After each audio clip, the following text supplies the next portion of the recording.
Good evening, salam namaste to each and everyone, and welcome to our Zoom session. ये doctor Bipin Kakkar दादा ने start किया था, जो उनको बहुत पसंद था कि बैकफ्लैग कैसे भी करके each and every person it should reach to each and every human being rather. And we will continue with honeysuckle. हमने बहुत अच्छे से डॉक्टर सोनल ने हमें समझाया था कि हनी सकल क्यों, कैसे, कहाँ यूज हो सकता है। And taking it further, I will be just completing it ASAP so that we have Dr. Samir with his insight on honeysuckle.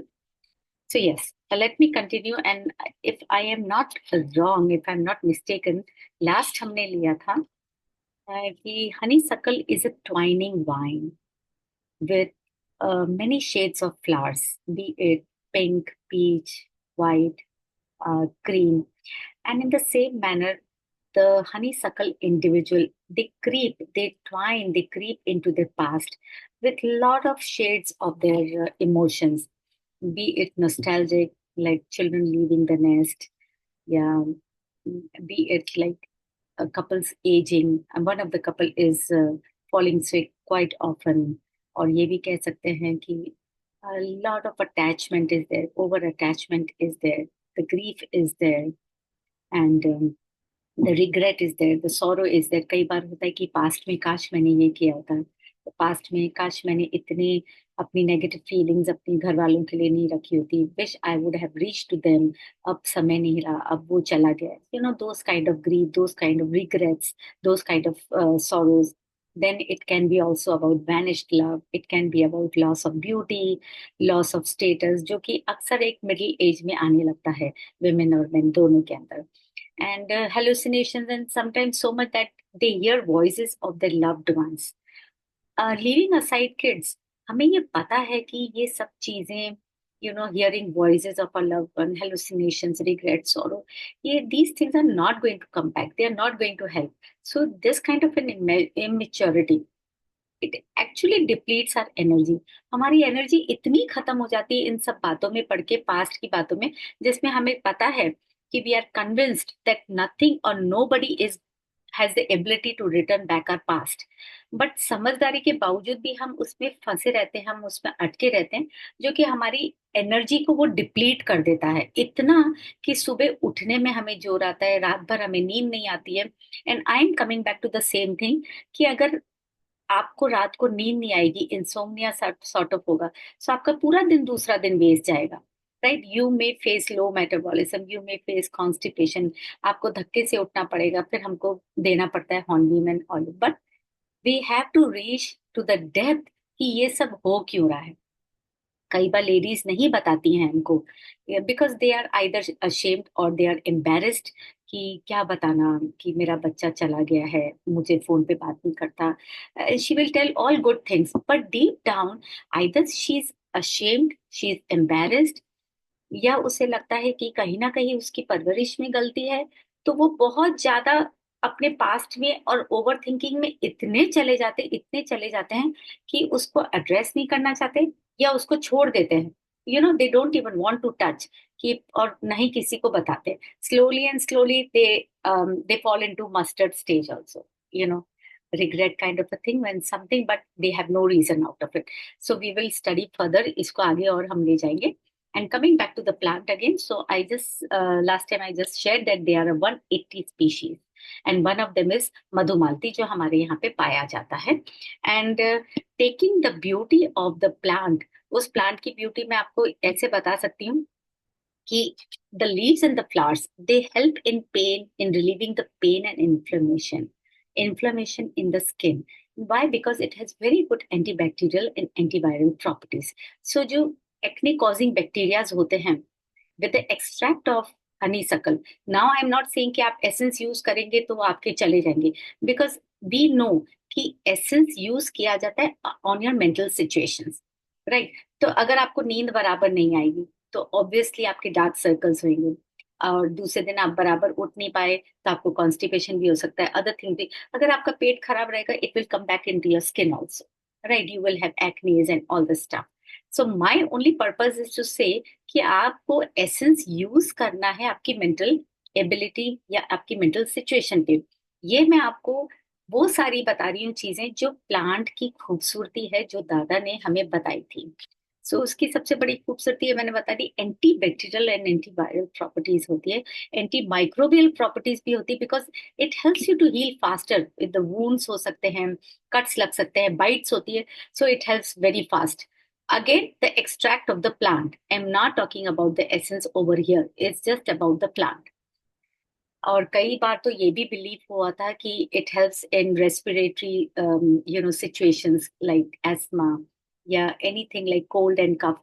वो कोल्ड एंड कफ के लिए दादा ने एक बात बहुत अच्छा बताया था कि जैपनीज हनी सकल जो है, जिन येन हुआ करके, with if that plant was used with other herbs, it was very good in treating in olden times for cold, cough, and even the sore throat.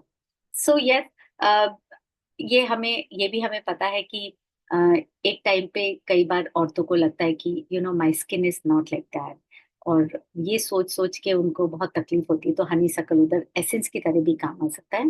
And it is also believe, no, it has been documented a fact, this is a documented fact कि honeysuckle extract, it has got a very mild property, astringent property है, which helps in toning and tightening up your skin. तो ये नहीं है कि आप essence मुंह पे लगाएंगे तो होगा. Please understand, it is in a concentrated form. So again, आप ऐसा मत सोचिए कि एक्सट्रैक्ट तो मेरे पास है नहीं, तो चलो मैं हनी सकल ही लगा लूं तो मेरी स्किन टाइट हो जाएगी. I am repeating it again, I am talking about the honey सकल प्लांट, कि ये उसकी प्रॉपर्टीज हैं, ये द प्लांट की ब्यूटी है. कहीं से अगर आपको एक्सट्रैक्ट मिल जाता है, या अगर आपके यहाँ पे मधुमलती का पेड़ है, if you want to be creative enough, you can try, you can do things with the leaf and the flowers, right? So ये शॉर्ट में आपको मैंने बता दिया था प्लांट के बारे में, and of course all this. So let's go to honeysuckle kids. Honey सकल किड्स बहुत बहुत बहुत इंपॉर्टेंट होते हैं, बिकॉज आज की सिचुएशन में कैसा है कि फैमिलीज, न्यूक्लियर फैमिलीज होती है, उनके जॉब बदलते रहते हैं, दे गेट ट्रांसफर, तो साथ में पूरी फैमिली ट्रांसफर होती है. पर कई बार क्या होता है, बच्चे छोटे होते हैं, so they are use to of the friends out there, या उनकी जो हेल्पर होती है कि वो दीदी की बहुत याद आ रही है, या I am missing my teacher, या वो जो नीचे स्टोर वाला अंकल जी थे जो मुझे टॉफी देते, they are missing those people, या they can miss any one. अब वो मिस जो बच्चे करते हैं, तो एक इनसिक्योरिटी डेवलप हो जाती है. तो कई बार वो अंगूठा चूसने लगेंगे इनसिक्योरिटी में, या कोई चीज को पकड़ के सोएंगे, या मम्मी का पल्ला पकड़ेंगे. That's kind of an insecurity, we need to understand कि इवन दे मिस. लेकिन अगर वही सिचुएशन टीनेजर्स में आती है, it is very difficult to handle, believe me. Reason is that उनकी एक अपनी दुनिया हो जाती है, एक अपना सर्कल हो जाता है. तो कोई नया बच्चा आता है, the kid cannot penetrate into that group. ना तो वो लोग एक्सेप्ट करेंगे इस नए बच्चे को, नए बच्चे को भी इनोवेशन होगा कि मैं कैसे फ्रेंड्स बनाऊं. सो उनका फ्रस्ट्रेशन उनके गुस्से में निकलता है, वो चीजें फेंकने लगते हैं, वो बिना मतलब के घर में चिड़चिड़ करते हैं, वो पढ़ाई से उनका मन उठ जाता है क्योंकि उनको स्कूल नहीं जाना होता है. हमें लगता है कि अच्छा टीनेजर फेज है तो ये होता ही है. डेफिनेटली टीनेजर फेज है, ये होता है, लेकिन हमें रीजन कई बार ढूंढना पड़ता है कि ये क्यों हो रहा है. पेरेंट्स कई बार समझ ही नहीं पाते हैं, बोलते कि वो पढ़ना नहीं चाहता, सारा दिन कमरे में बंद रहता है या फोन पे रहता है. बट आपको समझना पड़ेगा, वहां तो ऐसा नहीं होता था जहां पुरानी जगह पे थे. तो if you compare the situation, तब आपको समझ में आएगा कि बच्चे के पास कोई फ्रेंड्स नहीं है, द किड इज मिसिंग. पर वो एक ऐसी सिचुएशन में है कि वो आपको ये बताना नहीं चाहता है, आउट ऑफ एम्बेरसमेंट, कि मैं नए फ्रेंड्स नहीं बना पा रहा हूँ, और वो लोग जो फ्रेंड्स है वो मेरे को अपने ग्रुप में एंटर नहीं होने दे रहे. They feel shy about it, they don't like telling others कि they are not accepting me, right, या मैं कोप अप नहीं कर पा रहा हूँ, क्योंकि पढ़ाने का तरीका भी अलग होता है टीचर्स का, और बच्चे भी यूज हो जाते हैं. और यहाँ पे पेरेंट्स भी बहुत बिजी है न्यू लाइफ सेटल करने में, घर सेटल करने में, अपने जॉब में. So even they are quite busy. So एक वो जो स्पेस आ जाती है बच्चों में, एडोलेसेंट बच्चों में और पेरेंट्स में, रिगार्डिंग द न्यू प्लेस, तो वो चीज बच्चों पे बहुत हावी हो जाती है, और बच्चे बहुत चिड़चिड़ करने लगते हैं. तो आप धीरे धीरे अगर बच्चों से आप खुद ही पूछेंगे, you can be your best doctors for your kids, rather than complaining about your kids कि ये तो टीनेजर फेज में आ गया, ये तो हमसे बात नहीं करता, हमारे साथ खाना नहीं खाता है. So sometimes the things are that they are missing. कई बार छोटे बच्चे ऐसे भी होते हैं जिनका कोई मनपसंद कप टूट जाता है, या ब्लैंकेट फट जाता है, या डॉल खराब हो जाती है। सो वो एक अटैचमेंट की तरफ से भी उनको ग्रीफ होने लगता है। राइट, वो बच्चे बता नहीं पाते, बस वो बोल देते हैं कि मेरी डॉल टूट गई, नहीं मेरे को नई डॉल ला के दे दो। ला देंगे। और माँ बाप सोचते हैं कि अच्छा वो उससे पीछा छूटा। So many times they avoid, but that's not a way to deal with the kids. फिर वो बच्चे है ना ग्रीफ में, फिर वो दूसरी दूसरी चीजें करने लगते हैं, which we are not trying to understand. हम वो चैप्टर छोड़ देते हैं, because that chapter we do not want to address, कि वो उसका ब्लैंकेट प्रिय ब्लैंकेट था, या वो कब से ही पानी पीता था या दूध पीती थी। तो वो सोचते हैं हम चलो अच्छा हुआ वो चीज टूट गई या वो चली गई। But kids do not forget like this, right? So now honeysuckle animals बहुत मुश्किल से वापस रिकवर कर पाते हैं। और वो इसलिए because honeysuckle essence it helps them, where it helps them, अगर कोई पार्टनर उनका चला गया है, या ये बहुत सारे किटन्स और बहुत सारे पपीज देते हैं, पर अगर उसमें से दो चार बच्चे चले जाते हैं, तो हमको लगता है यार चार पांच बच्चे हुए थे, इसके किटन्स हुए थे, चार पांच पपीज हुए थे, दो चार चले गए तो क्या हुआ। नहीं, माँ के लिए बच्चे बच्चे ही होते हैं। सो दे सल्क कि I have lost my kittens, I have lost my puppies, या I have lost my master, या मुझे बेच दिया गया है, दूसरे घर जाने दिया है। तो वो हनी सकल स्टेज में चले जाते हैं, because they miss their previous life, they miss their kids, they miss their masters, you know. So these are honeysuckle. या आप हॉस्पिटलाइज कर देते हैं कोई वजह से। अम, ये भी कह सकते हैं कि जब आपका पेट बूढ़ा हो गया है या कोई फ्रैक्चर हो गया है, तो आप अगर हॉस्पिटलाइज करते हैं, so they miss the home. उनको लगता है मैं वो घर वापस कब जाऊंगा, मैं पूरे माहौल में अपने माहौल में कैसे जाऊंगा। ये उनका माहौल नहीं है। Right, so they are honeysuckle animals. Now the most important part of our learning is, ये जो दादा हमें सिखा के गए थे, the similarities and differences between honeysuckle and other essences. Today we will be doing with gorse.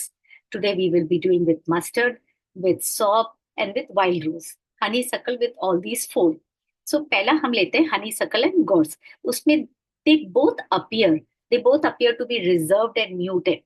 ये एक कॉमन चीज होती है दोनों में, कि गॉर्स वाला भी इंडिविजुअल और जो हनी सकल इंडिविजुअल है, वो चुपचाप रहते हैं, रिजर्व टाइप से रहते हैं। पर दोनों का माइल्ड डिफरेंस क्या है, हमें हनी सकल में मालूम है कि प्रेजेंट में वो हैं आपके साथ, सब काम कर भी रहे हैं, लेकिन कहीं ना कहीं पास्ट उनको छोड़ ही नहीं रहा है उनके दिमाग को। तो वो रिजर्व से रहते हैं, चुपचाप अपना काम करते, किसी से बातचीत नहीं करते। बट अगर ऐसी सिचुएशन एक इंसान के साथ होती है घर में, तो बाकियों को पता तो चलता ही है, right? So it disturbs them. So those are honeysuckle kind of people. और उसी जगह हम गॉड्स को देखें, तो वो भी रिजर्व्ड होते हैं, वो भी एकदम चुप हो जाएंगे, but they are in a total state of resignation. Resign कर देते हैं अपनी लाइफ से, इन अ सेंस उनको लगता है now nothing is going to work. तो वो रिजर्व हो जाते हैं, एक जगह बैठ जाएंगे, चुपचाप रहेंगे, क्योंकि अब उनको लगता है कि कुछ भी मुझे हेल्प नहीं कर सकती, कोई भी चीज मुझे हेल्प नहीं कर सकती। So this is a mild difference. और वो आज भी जो कुछ करना है वो भी नहीं करेंगे, अनलाइक हनी सकल, कि वो आज का काम कर रहा है, but the past is oriented in the mind. Right, now second is Honey सकल एंड मस्टर्ड। हनी सकल और मस्टर्ड की एक सिमिलैरिटी है, दे विल सल्क। सल्क करेंगे मतलब सल्क कह सकते हैं कि जैसे ना कैसे उदास से बैठे रहेंगे, कोई भी चीज के लिए आप पूछेंगे ऐसे जवाब देंगे। सो दे विल सल्क, एब्सेंट माइंडेड हो गए, आप पूछ कुछ और रहे हो, जवाब कुछ और दे रहे हैं, and it is very difficult to reach to them. आप उनसे कोई बात करो ना, तो बहुत डिफिकल्ट होता है इन लोगों से बात करना। अब दोनों का डिफरेंस देखिए, हनी सकल वाला कैसा सल्क करेगा और कैसे एब्सेंट माइंडेड रहेगा। Again I said they will be doing everything in the, जो भी प्रेजेंट में हो रहा है कर रहा है, लेकिन मेंटली एंड साइकोलॉजिकली वो लोग पास्ट में ही रहते हैं। और उनकी साइकोलॉजी कैसे पकड़ी जा सकती है, राइट? अब वो ठीक है प्रेजेंट में कर रहे, कोई मतलब कुछ लिखने की बात आई, तो बच्चा कुछ लिख रहा है, तो वो पेरेंट आएगा पास में, बहुत सुंदर राइटिंग है, तुम्हारे दादा की भी इतनी सुंदर राइटिंग थी। They are in the present, but उनका dwelling is always in the past. So they will sulk, एक जना खुशी से भी बोल सकता है, ये बता, बहुत अच्छा लिखते थे तुम्हारे दादा, बहुत मोतियों जैसे अक्षर थे तुम्हारे दादा के, अब वो सल्क करने लग गए, वो एब्सेंट माइंडेड, वो कहीं और चले गए। बेटा समझ ही नहीं पा रहा है, बच्चा समझ ही नहीं पा रहा है, पापा मेरी तारीफ कर रहे हैं या क्या हो रहा है, you know. So it is difficult to reach. तो वो बच्चा या तो चुप रहता है, बोलता है मेरे को नहीं लगता पापा से बात करने से कुछ होगा, फिर वो माँ के पास जाएगा, this is a story, but this what generally happens. अब वो ही सिचुएशन मस्टर्ड में होती है। मस्टर्ड वाले, इनको तो पता है इनके साथ प्रॉब्लम क्या है, हनी शक्ल वालों के साथ प्रॉब्लम क्या है, कि वो पास में चले गए। लेकिन इसको जब हम एक आगे की कंडीशन में देखते हैं, हनी शक्ल को अगर हमने कैप्चर नहीं किया, तो कभी कभी क्या होता है, वो मस्टर्ड वाली सिचुएशन में चले जाते हैं। इन अ सेंस, सब कुछ अंधेरा होता है उनके सामने। They feel like an island. उनको लगता है आसपास की दुनिया तो सब चलती जा रही है, सब खुश है, मैं कहीं अटक गया हूँ, मैं कहीं अटक गई हूँ। सो और मैं कहाँ अटकी हूँ, देर इज नो रीजन। उनके पास उसका कोई जवाब नहीं होता है। जनरली ये होता है मेनोपॉज में। लेकिन अगर खुदाई करते रहो, खुदाई करते रहो, पूछते रहो, पूछते रहो, तो आपको धीरे से पता चलेगा कि जब मुझे सबसे ज्यादा जरूरत है, मेरे बच्चे बाहर चले गए हैं, मेरे हस्बैंड बिजी हैं, यू नो, बिना बात के, बिना रीजन के सल्व करते रहना। लेकिन रीजन कहीं और छुपा हुआ है। ये तो सिर्फ आपको बताया जा रहा है कि ऐसा फील हो रहा है, ऐसा फील हो रहा है, ऐसा फील हो रहा है। वो है हनी सकल कायदे से। तो ये हल्के हल्के से डिफरेंस होते हैं। नाउ नेक्स्ट इज हनी सकल एंड सॉ। दोनों बहुत, इससे ज्यादा खूबसूरत तो वाइल्ड रोज के साथ होगा, लेकिन सौ और इनके साथ क्या है कि जो दोनों एसेंस है, they help you in coming in terms with the unresolve psychological experiences, past experiences आपके, दोनों हेल्प करते हैं। लेकिन हनी सकल कैसे हेल्प करेगा कि आपको हनी सकल में इंसान को विविडली मालूम है, विविडली एक्सपीरियंस होता है उसको पास्ट का, मतलब उसको मालूम है कि उसके साथ प्रॉब्लम क्या है। और सौंफ के साथ कैसा होता है, पास्ट में जो हुआ उस पे वो एकदम एकदम they do not want to even address, उसको टच भी नहीं करना चाहते, वो अवॉइड करते हैं उनके साथ क्या हुआ है। खास करके उनके साथ लाइक ऐसे टाइप पे सौंफ में जनरली क्या होता है, it is not a pleasant experience. तो वो कई बार इतना खराब पास्ट एक्सपीरियंस होता है, या तो सबकॉन्शियस लेवल में चला जाता है। क्यों चला जाता है? Because those people they do not want to address it, they do not want to touch it, right. तो दोनों में एक चीज है, ये टच ही नहीं करना चाहते अपने पास्ट एक्सपीरियंस को, और वो बार बार अपने पास्ट एक्सपीरियंस को विविडली रिमेम्बर करते हैं, बहुत बहुत अच्छे से रिमेम्बर करते हैं, राइट। मतलब एक सिमिलैरिटी है। तो कई बार होता है कि हम सोचते हैं अच्छा ये हनी सकल है, ये सौब है। तो ये हल्की सी जो डिफरेंसेस होते हैं, वो आपको तभी पता चल सकते हैं जब आप अंदर की बातें पूछें। और वो अंदर की बातें बिलीव में 1 महीना 2 महीने में नहीं पता चलेंगी, बिकॉज वो एक्सेप्ट ही नहीं करेंगी कि मेरे साथ ये हो रहा है। Either because they are embarrassed, कि उनको पता है ये इमेच्योरिटी वाली चीज है, जबकि उनको पता है कि पास्ट बदल नहीं सकता उनका। तो ये तो इमेच्योरिटी फीलिंग है ना एक बड़े इंसान के साथ, तो वो एम्बेरेस हो जाते हैं। तो वो किसी के सामने बताना भी नहीं चाहते, वो तो बोलते नहीं नहीं ऐसा कोई बात ही नहीं है। अब आप कैसे समझोगे कि ये हनी शकल है, ये सौब है, ये मस्टर्ड है, या क्या है, राइट। तो वो बहुत प्यार प्यार से आपको समझाना पड़ेगा। कई बार कैसा होता है, आपको अपने एग्जाम्पल्स देने पड़ते हैं, you have to cook stories to make them comfortable, कि नहीं ये आपके साथ भी हुआ था, चाहे आपके साथ हुआ हो या नहीं हुआ हो, उससे आपको कोई फर्क नहीं पड़ना चाहिए, just to make your patient comfortable. तो कई बार आपको कुक भी करनी पड़ती है स्टोरी, सो दैट उनको ये लगे कि भाई मैं अकेली इंसान नहीं हूँ, मैं अकेला इंसान नहीं हूँ, ये तो इनके साथ भी हुआ है, जब ये डॉक्टर है इनके साथ हुआ है तो फिर क्या है। So gradually they tend to open. और एक सबसे सुंदर सिमिलैरिटी या डिफरेंस कह दो, वो है हनी सकल और wild rose. You cannot capture, both work similarly. कई बार ये होता है कि मुझे अच्छे से याद है, दादा ने एक बार वाइल्ड रोज दिया था, 1 महीना चला, कोई चेंज नहीं, कोई चेंज नहीं। 20 दिन के बाद दादा बोले कि भाई इसकी तरफ से कोई चेंज नहीं आ रहा है, कुछ भी नहीं हो रहा है, एक काम करो वाइल्ड रोज बंद करो, हनी हनी सकल चालू करो। ये हमें तब पता चला जब हम डिफरेंसेस समझने लगे। तो डिफरेंस ये था कि भाई हनी सकल में अनरिजॉल्व पास्ट एक्सपीरियंसेस हैं, सो वो एड्रेस भी कर देंगे। अगर आप खुदाई करोगे, पूछोगे, तो चलो एड्रेस भी कर दिया। लेकिन वाइल्ड रोज में क्या होता है, वो एड्रेस तो करेंगे, लेकिन वो बीच वाला पोर्शन एक ऐसा होता है जिसको वो लिटरली शट डाउन कर देते हैं। अब आप वो कनेक्शन ही नहीं कर पाते हो। जैसे एक पेशेंट थी, सो शी वाज लाइक कि मस्टर्ड है नहीं है। She was like very good about the kids, सब अच्छा चल रहा है, बच्चों की शादी हो गई, ये हो गया वो हो गया।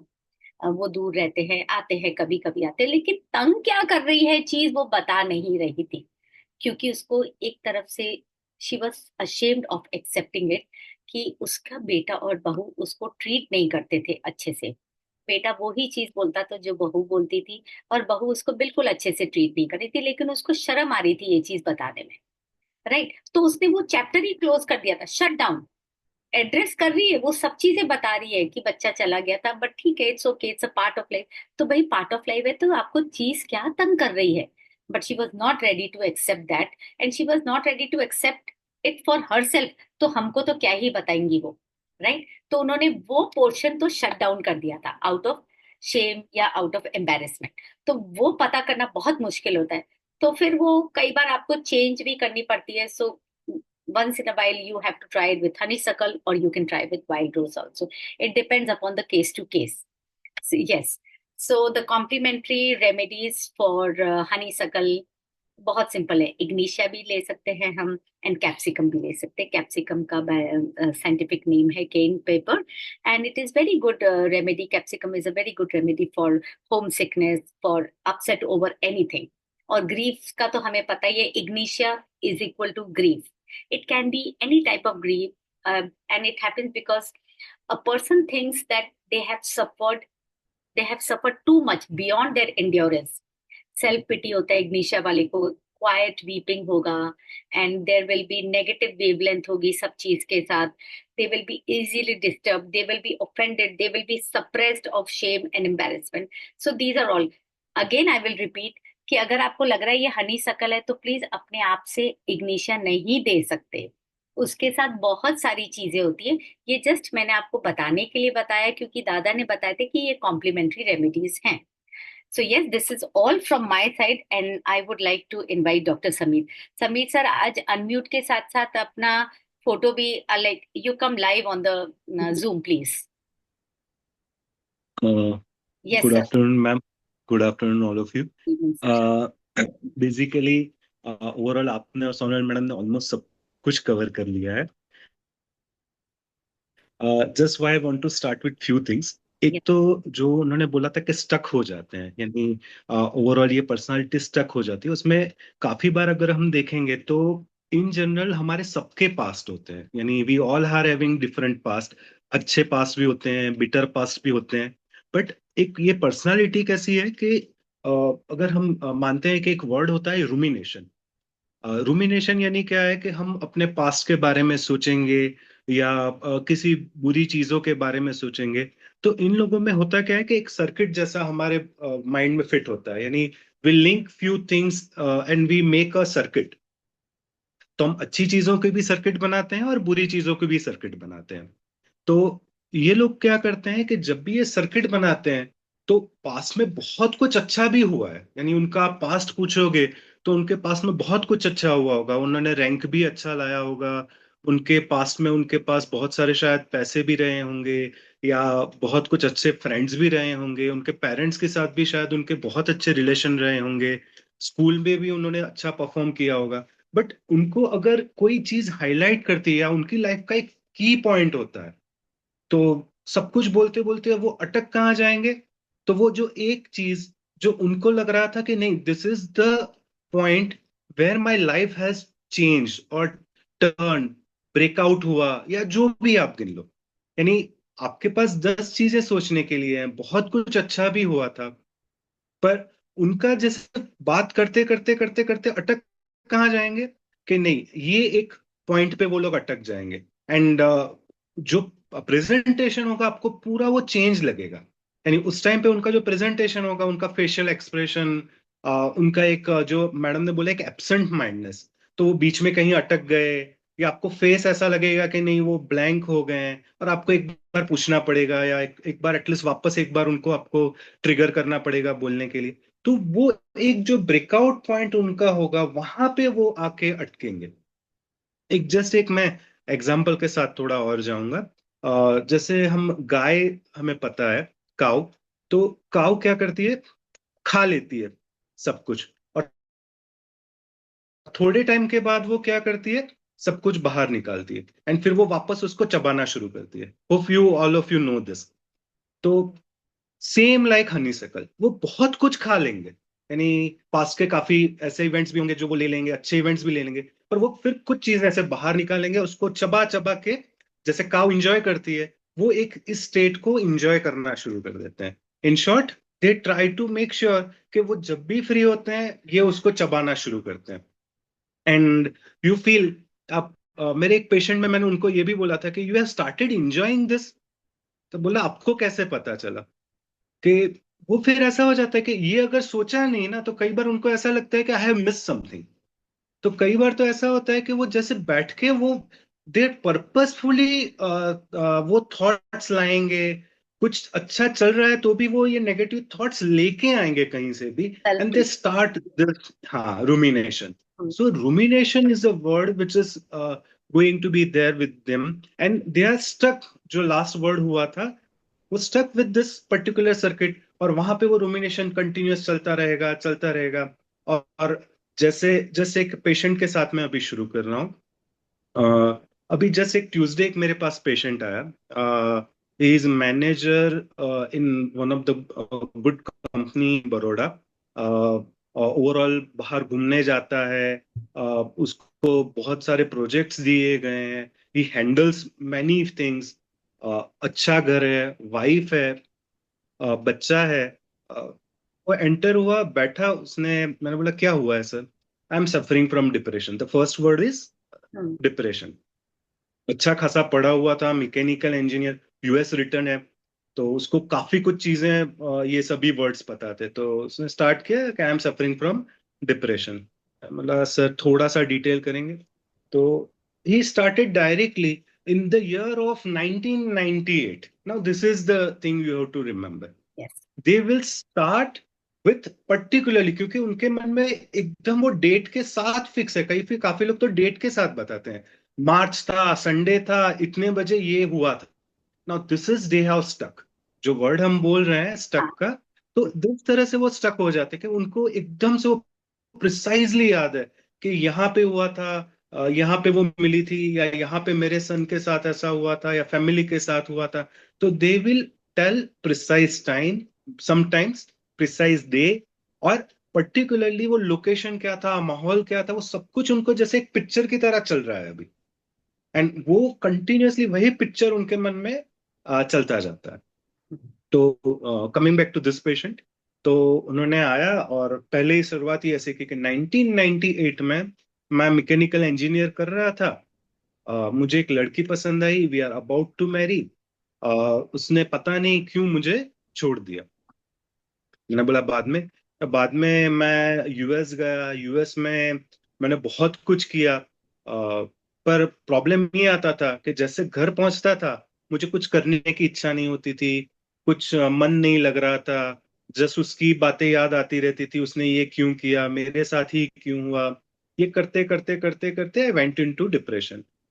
तो मैंने फिर वहां पे यूएस में भी डिप्रेशन के लिए काउंसलिंग ये लिया, सब कुछ लिया। It is in the 1998. Today is almost 2025, means 27 years. अभी आके भी जो बात बताया, तो उनके फैमिली के बारे में उसने कुछ नहीं डिस्कस किया। मुझे पूछना पड़ा कि आपके फैमिली में कौन कौन है? तो बोला नहीं, मेरी वाइफ है, बच्चा है, they are all doing well, they are taking good care of me. वो यानी हनी सर्कल का ये भी होगा कि शायद उसका प्रेजेंट बहुत अच्छा होगा, यस।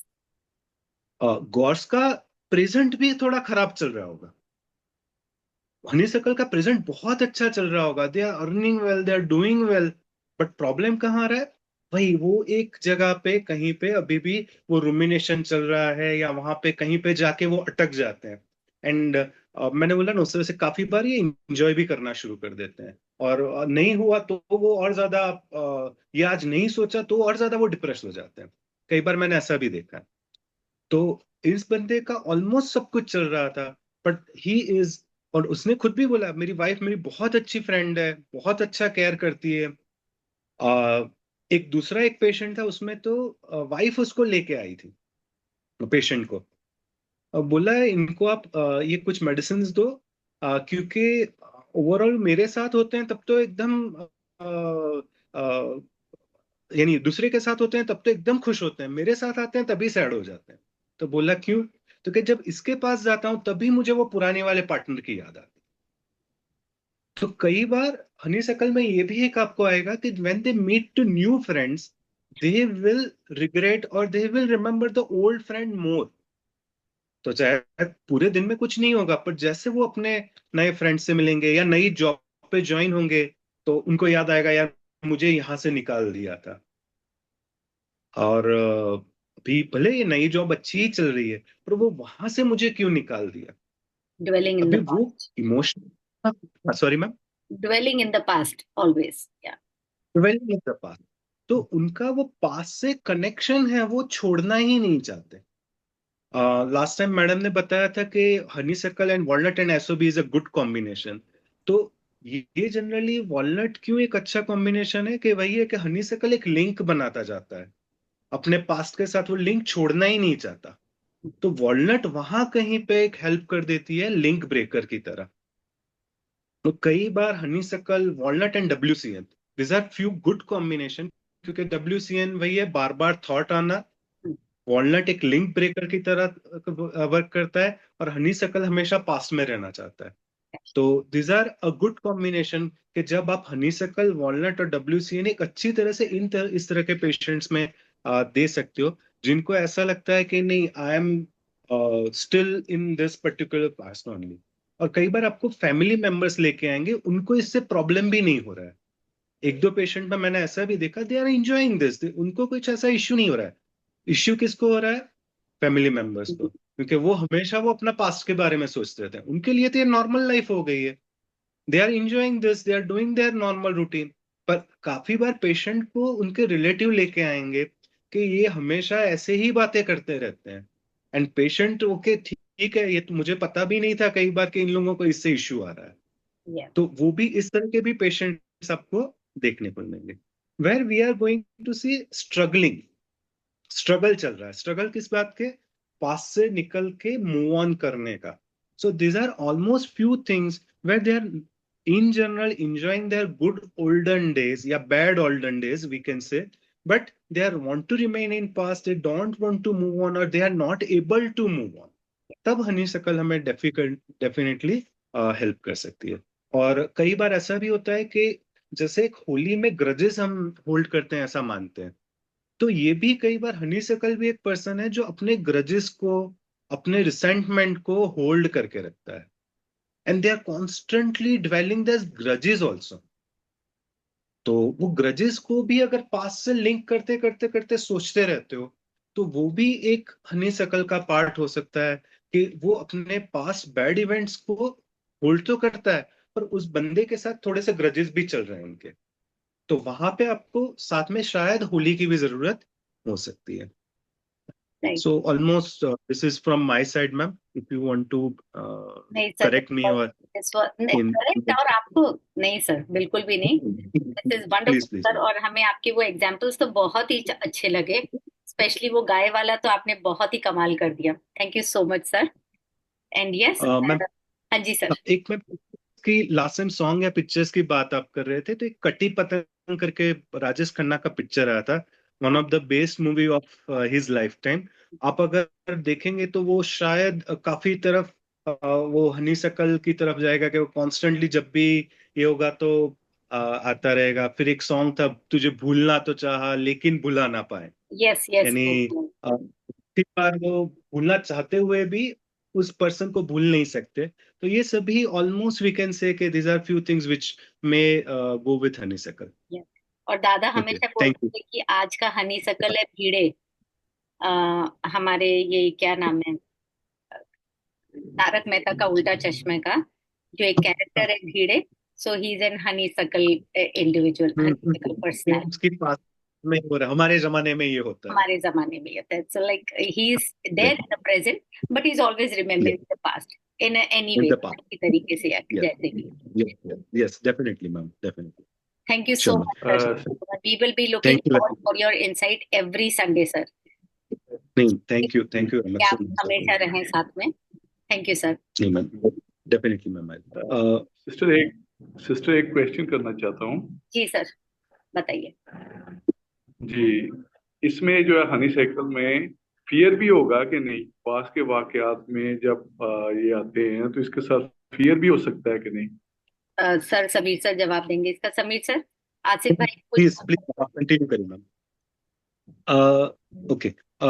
जनरली सर आपने एक लास्ट टाइम भी एक क्वेश्चन पूछा था शायद, मुझे जब तक याद है कि फ्यूचर के बारे में भी आपने एक चीज पूछी थी शायद लास्ट टाइम। हाँ। तो जनरली हनीसकल में एक अगर आप बात करते हैं तो फ्यूचर का जब भी हम बात करते हैं तो we will talk about anxiety. जब लास्ट लेक्चर में आपने कुछ पूछा था तो वो एंजाइटी के साथ जाता है, तो वहां पे नहीं आएगा। और हनीसकल का फियर, देखिए फियर है ना, हर एक पर्सन को होता है। वो आपको भी है, मुझे भी है, या कोई भी XYZ, it is a normal phenomena having a fear.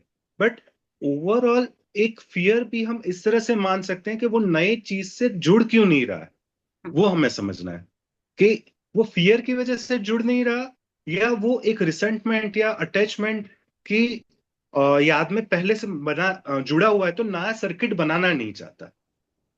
तो यहाँ पे फियर से ज्यादा उसके जो पास्ट इवेंट्स हैं, सो उसकी जो यादें हैं, वो उतनी उसने स्ट्रांगली होल्ड करके रखी है कि वो नया रिलेशन बनाने में उसको दिक्कत आ रही है।